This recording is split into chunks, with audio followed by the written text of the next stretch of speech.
नमस्कार, मैं हूं अर्जेंदु मुखर्जी और फेस टू फेस कार्यक्रम में आप सभी का स्वागत है। आज हमारे साथ मौजूद हैं डैशिंग और बिल्कुल स्मार्ट आईपीएस दीपांशु काबरा जी।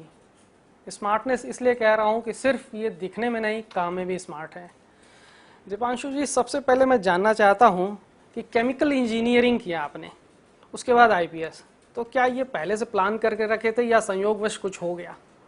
नहीं, बेसिकली जब आप यूपीएससी में आते हैं तो यूपीएससी में आप पास होंगे नहीं होंगे ये एक बड़ा विषय रहता है। कॉन्फिडेंस बहुत आदमी हो उसके बावजूद भी।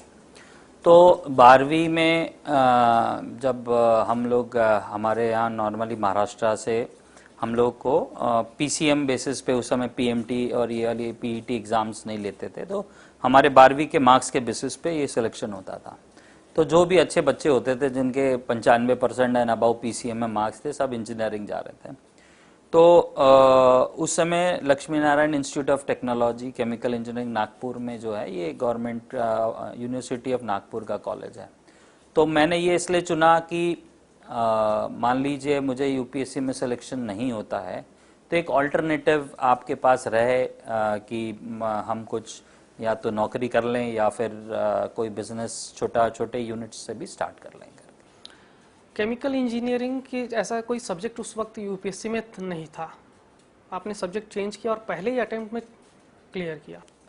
बिल्कुल सही, केमिकल इंजीनियरिंग कोई सब्जेक्ट नहीं था और ये कई बार मुझे मन में आता रहा कि क्यों नहीं मैं सिविल इंजीनियरिंग या मैकेनिकल जो रहते हैं या फिर मैथ्स फिजिक्स लिया पढ़ने के लिए। आईएफएस में केमिकल इंजीनियरिंग एक सब्जेक्ट था और मैं वो एग्ज़ाम देने वाला था, उसकी मैंने पढ़ाई की। पर मैं दिल्ली गया, मेरे एक मित्र हैं छत्तीसगढ़ में, उनके साथ, और एक मेरा नागपुर से दोस्त है। हम तीनों मिलकर के हम लोग दिल्ली गए। दिल्ली में मुझे तो वो दिन भी याद है, 6 जनवरी को हम लोग यहाँ से ट्रेन पकड़े थे, साथ पहुँचे। एक दिन बाद में हम लोग ने वाजीराम एंड राव तभी होता था, उसमें कोचिंग ज्वाइन की। और वहाँ पर मिस्टर मिनोचा है, वो पब्लिक एडमिनिस्ट्रेशन पढ़ाते थे। एक तो मुझे कॉमर्स का भी काफ़ी आइडिया था, पढ़ता। तो फिर मैंने पब्लिक एडमिनिस्ट्रेशन पहला एक सब्जेक्ट लेकर के अपनी पढ़ाई शुरू की, वहाँ कोचिंग की और मैंने अटेम्प्ट किया और मैं पास हो गया। तब तक मैंने दूसरा सब्जेक्ट भी नहीं चुना था, मुझे पता नहीं था क्या पढ़ना है। तो मेरा जो क्लास मेरे साथ जो मेरा दोस्त है रुपेश हैं, वो अभी यहीं हैं। तो रुपेश ने जियोलॉजी ज्योग्राफी सब्जेक्ट लिया था, जियोलॉजी वो पढ़ा हुआ था।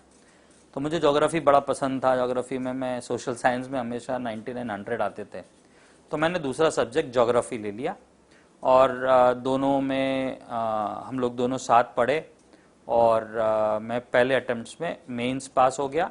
मेरे साथ वाले थे वो लोग मेंस नहीं पास हो सके। जैसे दोस्ती की बात की, दोस्तों के साथ गए, ऐसा मैं सुना हूँ कि एक तो आप पुराने दोस्तों को कभी भूलते नहीं हैं और दोस्ती की बड़ी बड़ी मिसालें हैं, क्या थोड़ा बताएंगे? मुझे एक तो वो लोग बहुत पसंद है जो स्ट्रेट फॉरवर्ड हो, दोगले लोग पसंद नहीं। और जहाँ तक मेरी एक हैबिट है, मैं जैसे कई बार सोचता हूँ कि नहीं करूँ, मुझ में लोगों को मदद करने की एक भावना है। मुझे लगता है चूँकि अब मैं इस पद पे हूँ तो कई बार यह है कि इस पद पे रहने से या इसका यूज़ करके हम अगर कोई जिसको ये मदद चाहिए, अगर वो है मेरे सामने आ रहा है तो उसको मैंने मदद करनी चाहिए। और रही दोस्ती की बात, तो मैं अभी भी अपने स्कूल के कॉलेज के बैचमेट से सबसे हूँ और आपस में कोहेसिव है। जो लोग के साथ रहता हूँ उनके लिए सुख दुख में भी उतना ही सहभागी बनता हूँ और मैं कोशिश करता हूँ सुख में न बनूँ तो दुख के लिए मैं हमेशा उनके साथ रहूं। एक उनको ये आस रहे कि अगर वो मुझे देखें तो मैं उनके साथ में खड़ा हूं। जैसे आपका जो जॉब है या किसी भी आईपीएस का जॉब होता है, बड़ा कठिन होता है, खासकर जब आप नक्सल एरिया में रहते हैं। तो नक्सल एरिया में एक बड़ी घटना हुई थी जब आप वहाँ पोस्टिंग थी। उस दौरान 2 घंटे, लगभग 2 घंटे के आसपास आप और आपके गनमैन हमले में कहीं गुम हो गए थे, तो उस दौरान आपके परिवार की स्थिति और आपकी स्थिति कैसी रही जी? काफ़ी समय हो गया, कई सारे लोग भूल गए इसको, लेकिन वो ऐसी चीज़ें हैं आपके लाइफ की। यंग मैं था और यहाँ एएसपी से बीजापुर एसपी बनाया गया और पहला जिला था। और मुझे याद है पहले दिन से जब हम वहाँ गए, नक्सली उसका भारी विरोध कर रहे थे। पहले दिन से उन्होंने घटना शुरू की। दूसरे दिन जो हमारे एसडीओपी हैं, अभी वो यहाँ पे कमांडेंट है, वो मुझे आवापल्ली बुला रहे थे आने के लिए, और मैं वेट करके गया। तब तक उन्होंने वो मेरे लिए वहाँ पर ट्रैप करके बैठे हुए थे। इसी तरीके से जब गृह मंत्री जी, तत्कालीन गृह मंत्री जी श्री नंद कुमार, स्वर्गीय नंद कुमार पटेल जी का आना था, उस दिन उन्होंने एक एम्बुश हम लोगों के लिए रखा था। और उनका प्लान, उन्होंने आवापल्ली में जो नित्य कर्म के लिए लड़के हमारे सिपाही बाहर गए थे, उनको उन्होंने मारा था। और मंत्री जी जो बीजापुर आना चाहते थे, उनका ये तय हुआ था कि वो आवापल्ली जा रहे हैं और हमें आवापल्ली जाने के लिए कहा गया था। तो मैं आवापल्ली, मेरे अभी रिटायर्ड हो गए भट्टी, वो मेरे एडिशनल एसपी थे, मैं था, और हमारे पास 10-12 लोग की हमारी, वो उनके एडिशनल गनमैन और इसके साथ, और मैं कुछ लोगों के साथ में, तो हम निकले। वाकया इसलिए भी रोमांचक और वो है कि कैसे चीज़ें, परिस्थितियां बदलती है। उन्होंने एक जगह में एक झंडा लगाया था, हम उतरे, झंडा हटाया, उसके नीचे उन्होंने एक बॉम्ब लगाया हुआ था, वो ब्लास्ट नहीं हुआ। फिर उसके बाद हमने ये तय किया कि अब हो सकता आगे एम्बुश है, क्योंकि इनको हमारे आने का पता है। तो हम लोग स्प्लिट होकर के निकले। तो जो आप घूमने की बात कर रहे हैं, तो मैं और मेरे 2 लड़के के अलावा सब गायब हो गए थे। मतलब हम लोग लेफ्ट राइट फ्लैंक पे चल रहे थे और मिले ही नहीं। फिर लंबा चलने और बहुत दूर जाने के बाद हम लोग फिर एकत्रित हुए, और मैं हमेशा पहले गाड़ी चलाता था, सामने गाड़ी रखता था, और मैं अपने लोगों को पीछे, जबकि बाद में हम लोग ने इन सारे चीज़ों को चेंज भी किया था। तो उस समय भट्टी ने ये कहा कि नहीं सर, अब आप नहीं, गाड़ी मैं आगे रखता हूँ, क्योंकि मुझे पता है कि किधर जाना है करके, तो आप गाड़ी पीछे रख लीजिए। मेरी नई जिप्सी थी, जो मैं यहाँ पर एज एडिशनल एसपी था, मैं वही लेकर के गया हुआ, तो वही खुद चलाता भी था, तो मेरे ड्राइवर के साथ था। और जैसे ही हम 3 किलोमीटर आगे बढ़े, उन्होंने ब्लास्ट किया। तो जो उन्होंने ये प्लान करा था कि वो मेरी पहले गाड़ी को ब्लास्ट करेंगे, लेकिन वो गाड़ी वट्टी की आ गई थी। पर बहुत अच्छा ये हुआ कि वट्टी उसमें से निकल गया, पर उसकी गाड़ी के सामने से लगा हमें, मेरे ड्राइवर को तो लगा गाड़ी उड़ गई, पर मुझे लगा कि नहीं, गाड़ी बची है करके। और उसी समय हमारे ऊपर फायर आया, हम लोग एक साइड सब उतरे। मैंने फिर पार्टी को भेजा वट्टी और उनको चेक करने के लिए, उनको अपने साथ लेकर के आके वो फायरिंग कम से कम पौना घंटा तक वो फायर करते रहे। हम लोग भी वहीं रुक कर के फायर किए। जब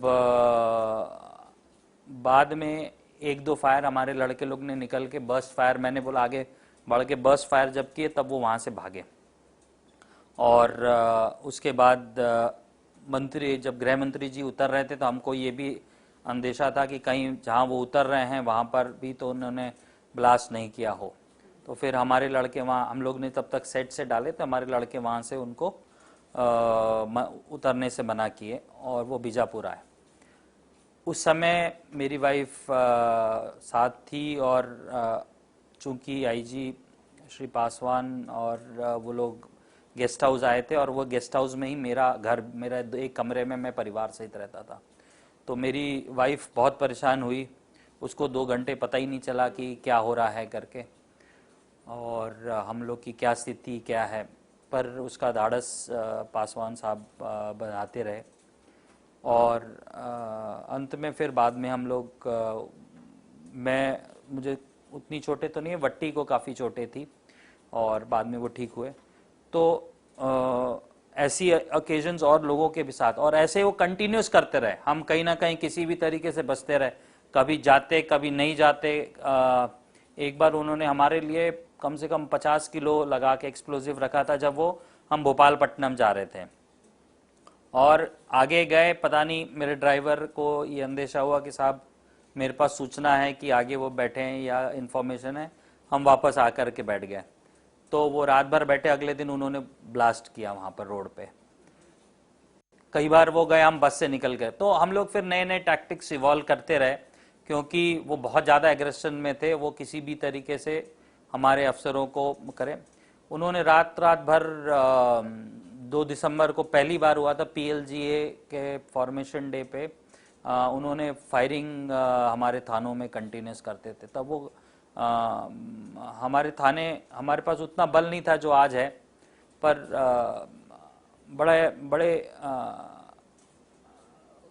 मतलब लड़कों में जोश था, नए लड़के थे, but at the same time बड़ी ऑकवर्ड स्थितियां भी हमारे लिए बनती थी जब हम दूसरों को मदद करने के लिए उतने बल के साथ नहीं जा पाते थे। नक्सल एरिया में काम करना और प्लेन एरिया में काम करने में क्या बेसिक डिफरेंस देखते हैं आप? नक्सल एरिया और प्लेन एरिया का बड़ा सिंपल है कि वहाँ पर आपको टैक्ट के साथ में ज़्यादा काम करना है।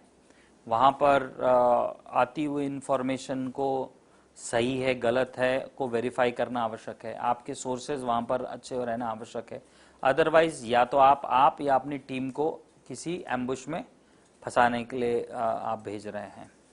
दूसरा, आपको वहाँ के terrain, weapons, field crafts and tactics, इसकी बहुत ज़्यादा अच्छी समझ की आवश्यकता है।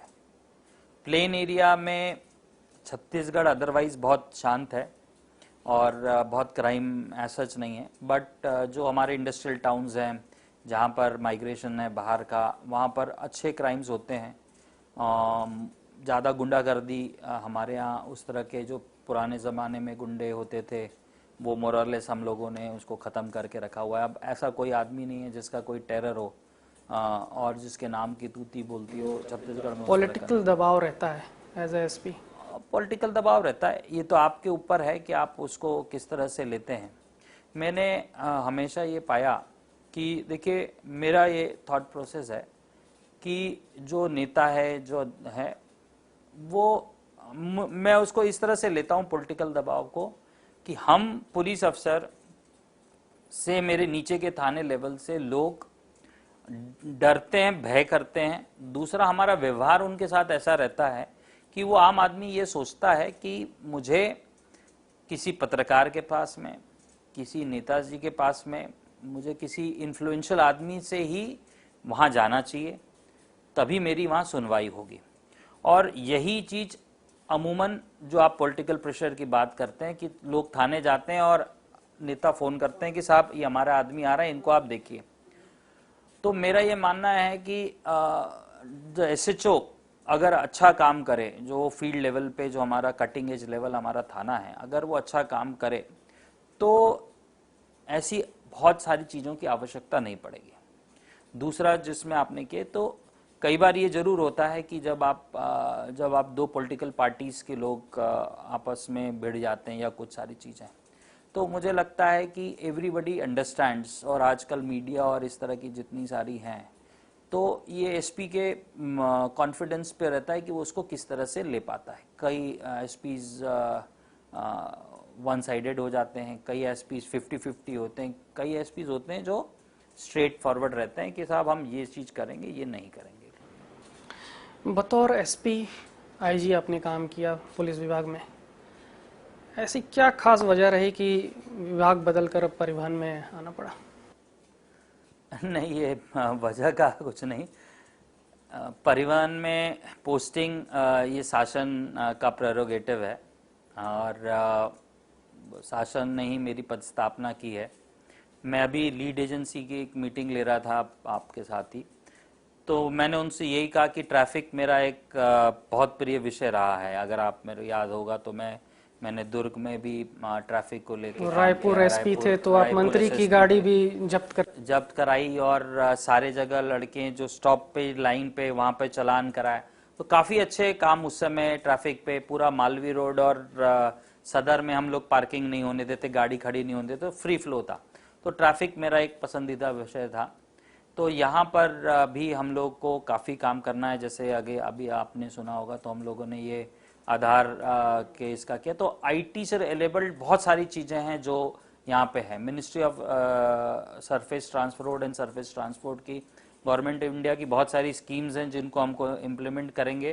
तो over a long period of time जो हमारे मृत्यु एक्सीडेंट्स हैं, वो जो हमारे मान लीजिए हम लोग करीब 1.5 लाख लोग हर साल मरते हैं, हमारे छत्तीसगढ़ में करीब 4,500-5 हज़ार लोग मर रहे हैं। इस बार काफ़ी मतलब बढ़ेंगे आंकड़े। तो इनको अगर हम अच्छे तरीके से काम करें, हमारी जो गाड़ियां हैं अच्छे तरह से चले, उनकी व्यवस्थाएं सुधरे, तो काफ़ी इम्प्रूवमेंट है। एक रिफ्लेक्टर और रेडियम की बात हो रही है, जिसको लेकर कभी ना कभी कहीं ना कहीं विवाद की स्थिति बनती दिखती रहती है। उसमें जैसे किसी एक कंपनी को दिया हुआ है अभी, जिससे जैसे बताते हैं कि पहले वो 4100 का कोई बंडल आता था, अब 4700 हो गया है। वो डिफरेंस है, कोरोना काल है, बहुत सारी ऐसी दिक्कतें हैं। तो क्या ऐसा किया जा सकता था जिससे 2 कम से कम रहे या 3 रहे, या लोग तो कंपटीशन की आई भावना। थिंक इनिशियली जो था वो कम थी, अभी हमने उसको नंबर्स बढ़ा दिए हैं। अब 4 कंपनीज को हम लोगों ने उसमें किया हुआ है, और आने वाले दिनों में और जो स्टैंडर्ड्स को मीट करते रहेगी वो सारे लोग को कर। और एक जो सबसे बड़ी कह सकते हैं फिटनेस की बात आती है गाड़ियों की, जिसको आप लोगों ने ऑनलाइन कर दिया है, लेकिन उसमें जो एक व्यवहारिक जो मुझे लगता है कहीं ना कहीं खामी दिखती है, ये कि जिस जिले में रजिस्ट्रेशन है गाड़ियों की, आपको वहीं करना है, जबकि ऑनलाइन में ये होना चाहिए कि आप चाहे वो बीजापुर में रहे या बिलासपुर में रहे, कहीं से भी कर सकते हैं। गवर्नमेंट ऑफ इंडिया का ये नोटिफिकेशन तो है कि आप जहाँ पर आप करना चाहते हैं, ये सिर्फ इस डिस्ट्रिक्ट का नहीं है। मान लीजिए मेरी गाड़ी महाराष्ट्र में है, तो मैं महाराष्ट्र में भी जा करके कर लेता हूँ। इसमें नॉर्मली हमारे तरफ से ऐसे कोई रोक नहीं है। लोग क्या चाहते हैं कि जो जहाँ पर उनका, अगर किसी की गाड़ी चल रही हो जहाँ पर उनका कॉन्फिडेंस, मान लीजिए वो गाड़ी वाला है, वो हर साल उसको वहाँ से फिटनेस कराता है, तो वो वहाँ पर ही जाना चाहेगा। तो मुझे नहीं लगता कि इसमें कोई दिक्कत होगी। अगर कहीं पर कोई स्पेसिफिक होगा तो हम वैसे एक जनरल सबको और बता देंगे कि वो कर सकते हैं। पहले क्या होता था, इसमें गाड़ी ही नहीं आती थी। तो जो आप कह रहे हैं, लोग ये कह रहे हैं कि साहब मेरी गाड़ी मान लीजिए मैं बीजापुर में है और आप फिटनेस कर दीजिए, ये एक लोगों की टेंडेंसी थी। तो जो हम लोगों ने ऑनलाइन किया वो इसी का पर्पस है कि एटलीस्ट गाड़ी फिटनेस कराने आए, और हम लोगों ने वो मोबाइल को जियो फेंस किया हुआ है। तो ऐसा नहीं हो सकता कि आपके घर में है तो फिटनेस वाला आपके घर आकर के उसका फोटो लेकर के जाए। हमने उसको फोटो लेकर के और सारा किया है, तो वो चेंज रहेगा। नहीं, जैसा ऐसा तो नहीं कहीं लोकल कोई अधिकारियों का दबाव रहता है, या कहीं ना कहीं कोई भ्रष्टाचार को ये बढ़ावा देता है? क्या चीज का? यही फिटनेस को लेके। देखिए, 2 चीजें हैं। फिटनेस को लेकर के अगर मान लीजिए किसी को किसी दूसरे जगह करना है तो उसमें कोई गलती नहीं। अब क्या हो गया, सबको गाड़ी लाना ही है। तो अगर मान लीजिए आपकी गाड़ी बीजापुर में चल रही है, आप बीजापुर में कराना चाहते हैं, आप बीजापुर आरटीओ में चले जाइए, आपको बीजापुर आरटीओ में जहाँ फिटनेस होगा वहाँ लेके आना है। दूसरा, इसी में अभी हम आ रहे हैं, हम जिसमें पीपीपी मोड पे ले करके नए फिटनेस सेंटर्स लेके आ रहे हैं, जिसको भारत सरकार भी इसमें है, उन्होंने एक ड्राफ्ट नोटिफिकेशन किया है। तो अब ये आवश्यकता होगी। अभी तक फिटनेस क्या देखते थे, तो फिटनेस में हम गाड़ी के अंदर की जानकारी नहीं कर पाते थे। फिटनेस में हम बाहर से गाड़ी देख ली, उसने ओके किया, हमने ये किया, उसके आगे खत्म ही है। तो अब हम प्लान ये कर रहे हैं कि फिटनेस में हम गाड़ियों को वो फिटनेस सेंटर आना पड़ेगा, और ये फिटनेस सेंटर में state of the art machines होंगी, और जब वहाँ से अप्रूव होगी तभी वो आगे बढ़ेंगे। कोविड, डीजल का रेट बढ़ गया, तो आने वाले दिनों में जैसे मांग भी उठ रही है कि किराया भाड़ा बढ़ाया जाए, तो ऐसी कोई प्लानिंग है क्या? बिल्कुल, माननीय मंत्री जी के समक्ष बस वालों ने, उन्होंने मीटिंग भी ली थी, हम लोग भी थे, और ये प्रस्ताव हमने अभी बनाया हुआ है। कोविड में आप दूसरा एंगल भी आपको समझना पड़ेगा कि जो लोगों के पास जो उनकी आमदनियां और वो थी, वो भी कम हो गई हैं। तो we'll have to take a call जिसमें कि आम आदमी पर भी बोझ ना पड़े। गवर्नमेंट की ये थॉट प्रोसेस होती है कि गरीब आदमी पर भाड़ा बढ़ जाएगा तो उसके ऊपर भी इम्पैक्ट पड़ेगा, और वो जो चलता हुआ आदमी वो सबसे गरीब तबके का है। तो वो दोनों को हम कर रहे हैं प्रस्ताव, उसको दोनों को बैलेंस करके बीच का रास्ता आप लोग निकाल रहे हैं। बात चाहे गाड़ियों की फिटनेस की हो या खुद की, दोनों में आप काफ़ी सजग रहते हैं। क्या इंस्पिरेशन रहता है कि देखिए मुझे लगता है कि मैं पहले से स्पोर्ट्स वगैरह में था। जब छोटा था तब फुटबॉल खेलना और गेम्स, बैडमिंटन खेलना, क्रिकेट खेलना। एकेडमी में जाने के बाद पुलिस में, खासकर हमारे जो नेशनल पुलिस एकेडमी है, वहाँ बहुत ज़्यादा फिटनेस को, स्पोर्ट्स को काफ़ी है। तो आप इंडिविजुअल गेम्स भी खेलते हो और टीम गेम्स भी खेलते हैं। और फिर मैं उसके बाद मैंने, जब हम काम में बहुत बिजी हो गए, स्पेशली जो एएसपी, एडिशनल एसपी के पीरियड थे, और आप यंग भी रहते हो तो आपको जुनून रहता है काम करने का और आपको बाकी चीज़ आप भूल जाते हैं। तो सडनली दो 6-8 ईयर्स मुझे लगता है कि बाद आई रियलाइज्ड कि हमने, और फिर आप 20-25 से लेकर के आप 30-35 में आने लगते हो तो आपको रियलाइज होता है, आपकी बॉडी आपको मैसेजेस देने लगती है कि बस अगर आप अब ध्यान करो, मेरा भी ध्यान करो। नॉर्मली हम लोग ध्यान नहीं करते, हम ये सोचते हैं कि यार ये ठीक है, अभी तो मैं यूथ हूँ, पर जैसे ही आप 45-50 आने लगते हो आपको जोर का झटका वो कहीं से धीरे से देती है। तो वो मेन है, और इसमें मैंने वो पहले सीख लिया। मुझे कुछ कुछ चीज़ें इंडिकेट हुई तो उसको ठीक करने के लिए मैंने अपनी एक्सरसाइज और रेजिम रखा। मुझे लगता है आज मैं दुर्ग से, आज मुझे कितना 12-13 साल हो गए मैं वेट्स जिम करता हूँ। कभी कभार ही मिस हुआ है, बट वो है। और साइकिलिंग एक रखा है। रनिंग मुझसे नहीं होती, मैं स्प्रिंटर रहा हूँ तो मैं 100-200 वाली स्पीड फास्ट करता हूँ, पर लंबी मैराथन और ये मैं नहीं कर पाता। तो मैं साइकिलिंग करता हूँ, 40 किलोमीटर 50 किलोमीटर भी साइकिल में चला लेता हूँ। और इसलिए फिट रहना चाहता हूँ। फिट रहते हैं आप, मैंने कहा एंडोर्फिन्स रिलीज होते हैं, you feel happy after doing this exercise, वो फर्क पड़ता है। मैं आपको काफ़ी साल से देख रहा हूँ, चाहे वो दुर्ग में रहे हो, रायपुर में रहे हों या बिलासपुर में रहे हों, तो कम्युनिटी पुलिसिंग पे आपका काफ़ी जोर रहता है। खासकर अभी जैसे आप आईजी बिलासपुर थे तो कोविड के दौरान आप लोगों ने काफ़ी काम किया। क्या क्या किया, कैसे किया? देखिए, कम्युनिटी पुलिसिंग हो या लोगों को रीच करने की बात हो, तो हमारे पास कई सारे एनजीओस थे, कई सारे लोग थे जो ये चाहते थे कि उनको मदद रहे, या उनसे नीचे किसी को मदद चाहिए है। तो हमने थोड़ा सा आउट ऑफ द बॉक्स जा कर के मदद करने की कोशिश की। एनजीओस को रोपिन किया, उसको उनसे कनेक्ट किया। किसी को बीमारी है, किसी को दवाई है, किसी को कहीं बाहर जाना है, किसी को, मतलब वो 3-4 भागों में ऐसा हो गया। एक पहले भाग में जब बंद हुआ तो कई सारे ऐसे लोग थे जो स्ट्रैंडेड हो गए, जिनको खाने की आवश्यकता थी, चाहे ड्राई राशन हो, वेट राशन हो, पका हुआ खाना चाहिए था, कई के घरों में सब्जी नहीं है तो वो पहुंचवाया। कई को हमने इससे किया कि कई के घरों में राशन पहुंचाया।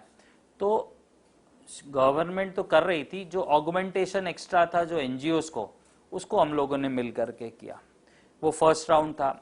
उसके बाद ये हुआ कि माइग्रेटरी लेबर्स को था, जो लोग फिर छत्तीसगढ़ के कई सारे लोग ऑल इंडिया में रुके हुए थे, वो जहाँ रुके थे वहाँ परेशान थे। उनको किसी को पैसा नहीं मिल रहा था, किसी को खाना नहीं मिल रहा था, कोई वहाँ से आना चाहता था।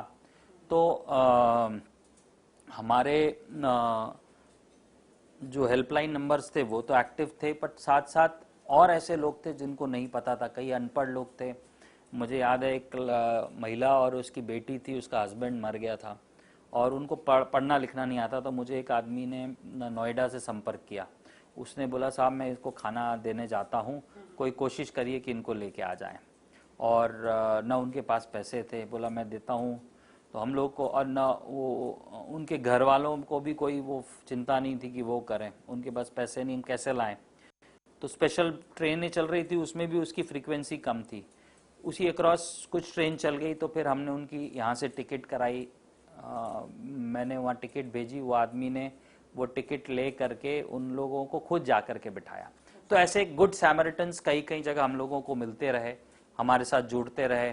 चाहे लोगों को चप्पल देने की बात हो, चाहे लोगों के लिए बसों से लोग आ रहे थे तो उनको खाना पानी अलग अलग जगहों में थे, कोई पैदल आ रहा है उनके लिए नहीं था। तो हमने पूरे रेंज भर में सारे एसपीज को मैंने एक्टिवेट किया कि साहब अब ये मौका है, इस लोग जो परेशान हैं इनके लिए कुछ करने का, तो हम उसको करें। लगभग 25 साल का ये सफ़र था आपका। अभी की बात करें अगर हम, तो आप संतुष्ट हैं या मन में कहीं ना कहीं ऐसा किसी कोने में रहता है कि नहीं यार ये कर लिया होता तो और अच्छा होता है, या वो छूट गया मुझसे? मुझे लगता है कि एट दिस जो एनालिसिस ये हर दिन की रहती है। कई बार आप सोचते हो कि आप और क्या चीज़ कर सकते थे, पर एट द एंड मैं अपनी जो लाइफ की बात करूं तो उसमें तो ये है कि मैंने बहुत अच्छा मेरा चाहे मेरी पर्सनल लाइफ हो या मेरी पब्लिक लाइफ हो, मैंने जो मुकाम पाने थे, अगर जो स्टेट में था, मैंने काफ़ी पाए हैं। काफ़ी लोगों ने मुझे अप्रिशिएट किया है। कई लोग कई लोग मुझे ये देखते हैं, मैं जब बाहर भी जाता हूँ लोगों से इंटरेक्ट करता हूँ, कई बार मिस होता है, कई बार हमको लगता है कई नई चीज़ आने लगती है, जैसे अब साइबर क्राइम से रिलेटेड है, तो उसमें लगता है कि हमें इसमें और काम करने की आवश्यकता है। अगर पुलिसिंग की बात करें तो हमें लगता है कि हमें हमारे थानों को कंप्यूटराइज करने की आवश्यकता है। थाने में जो हमारा स्टाफ है उसको बिहेवियरल चेंज कराने की आवश्यकता है, क्योंकि वही हमारा कटिंग एज लेवल है। वो अगर अच्छा बोलेगा, अच्छा व्यवहार करेगा, वो हमारे पे रिफ्लेक्ट होके आएगा। हम कितना भी अच्छा हो जाएं, अगर मेरा नीचे का स्टाफ, अगर मेरे नीचे के लोग अगर काम नहीं करेंगे और वो तो उनका बिहेवियर ही लोगों के साथ है। अगर मेरा ट्रैफिक का सिपाही, क्योंकि मैक्सिमम लोग तो ट्रैफिक के सिपाही को ही देते हैं, उनके लिए पुलिस वो आदमी है, सड़क पे वही है। अगर वो पैसा लेता है तो ये मान लेते हैं कि सारे लोग पैसा ले रहे हैं। अगर वो पैसा नहीं लेता, वो अच्छी व्यवहार करता है, तो लोग ये मान लेते हैं कि साहब वो पुलिस, क्योंकि आप अगर 90% लोगों से पूछेंगे तो उनका पुलिस से वास्ता ही नहीं पड़ा है। 99% लोगों का, बहुत कम लोगों का पुलिस को थाने जा करके वास्ता पड़ा है। मैं खुद, मतलब हम लोग दूर पुलिस देखते तो बापन भागते थे कि साहब इसके चक्कर में ना पड़े करके। तो मैं पुलिस स्टेशन गया था मेरा ये वेरिफिकेशन करने के लिए, पहली बार किसी पुलिस स्टेशन के अंदर में। या मेरे फादर को अगर मैं कहता हूँ कि वो एक बार गया, तो मेरा ये कहना है कि जब तक, तो इन चीज़ों में हमको कई बार लगता है कि हमको और काम करने की आवश्यकता है। और मुझे लगता है नए नए अवसर आ रहे हैं, नए आइडियाज़ के साथ हैं। अब हम लोग एडिशनल डीजी, मैं एडिशनल डीजी लेवल पे अगले साल आ जाऊंगा, तो काफ़ी वो हो गए। मैं लोगों को देखता हूँ, they are very vocal about their ideas, they want change. वो लोग अच्छी चीज़ें करने के लिए दिमाग रखते हैं, तो हो सकता मैं उनके माध्यम से वो आगे कर लूँ। चलिए दीपांशु जी, बहुत बहुत शुक्रिया हमसे चर्चा करने के लिए। फिलहाल इस कार्यक्रम को यहीं विराम देते हैं और अगले एपिसोड में फिर किसी नए शख्स के साथ मुलाकात करेंगे और उनसे उनकी बातें जानेंगे। तब तक के लिए नमस्कार।